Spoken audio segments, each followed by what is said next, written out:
Hello everyone, it's great to connect with you again. Today, I'm excited to guide you through a new and enriching English lesson where we explore the real-world usage of 3 common phrasal verbs. These expressions are deeply woven into everyday conversations, and by understanding how to use them in different contexts, you'll not only speak more naturally but also comprehend spoken English more effectively. The 3 phrasal verbs we're diving into today are show up, wait up, and pull up. While they may seem simple at first glance, each of these carries more than one meaning and can appear in a variety of everyday situations.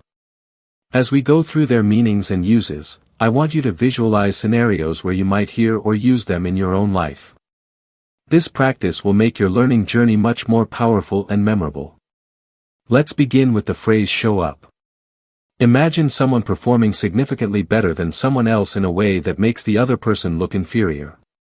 That's what it means to show someone up. In competitive environments like sports, this happens all the time.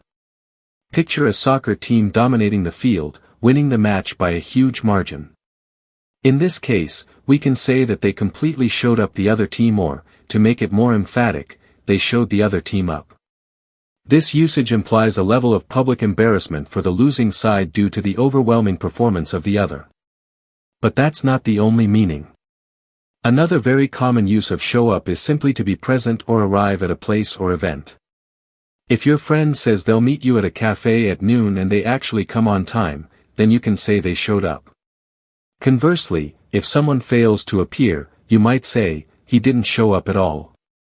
So just by changing the context, you shift from a competitive, performance-based meaning to one that's all about presence and attendance.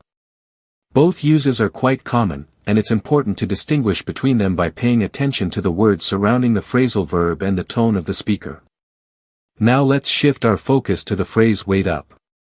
Think about those moments when you're walking down the street with a group of friends and they suddenly speed up while you're left behind trying to keep up. You might shout, wait up for me. In this context, wait up is simply a more emphatic way to ask someone to slow down and wait.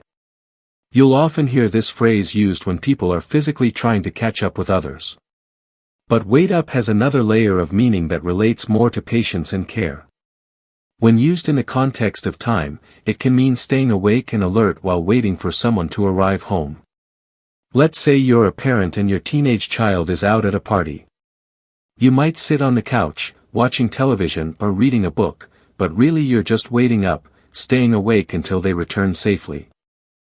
You might say, I waited up until they came home, showing your concern and sense of responsibility. This usage is especially common in family settings and often involves a mix of affection and worry. Again, context plays a big role in understanding which version of the phrasal verb is being used. Whether it's catching up on a walk or staying awake at night, wait up is a wonderfully expressive way to talk about waiting with urgency or care. Moving forward, let's explore the phrasal verb pull up. One of the most typical scenarios where you'll hear this expression is in the context of driving. Imagine you're visiting a friend who lives in a suburban home. You drive along the road, turn into the driveway, and stop right outside their house. That act of approaching and stopping your car at a location is described as pulling up. So you might say, we pulled up in front of her house just as she stepped outside. This usage is very visual and helps set the scene in conversations or storytelling. But like the others, pull up also has a second, equally important meaning. In our digital age, we often search for or retrieve information on our devices. When someone asks you to pull up an address, a contact number, or a document, they are essentially asking you to find and display that information, typically on a screen. So whether you're driving to someone's house or retrieving data on a computer, the phrase pull up plays a central role in describing action and movement, whether physical or digital. Each of these phrasal verbs is powerful because of its versatility. They adapt to the context, convey different emotions, and bring life to everyday language. The more you encounter these phrases in real conversations, movies, articles, or podcasts, the more naturally they will become part of your vocabulary. What's important is not just memorizing definitions but understanding how they function within real communication. That way, you not only speak more fluently but also connect more deeply with the language. These expressions are building blocks for more advanced conversation, and mastering them will make your English sound more authentic and confident.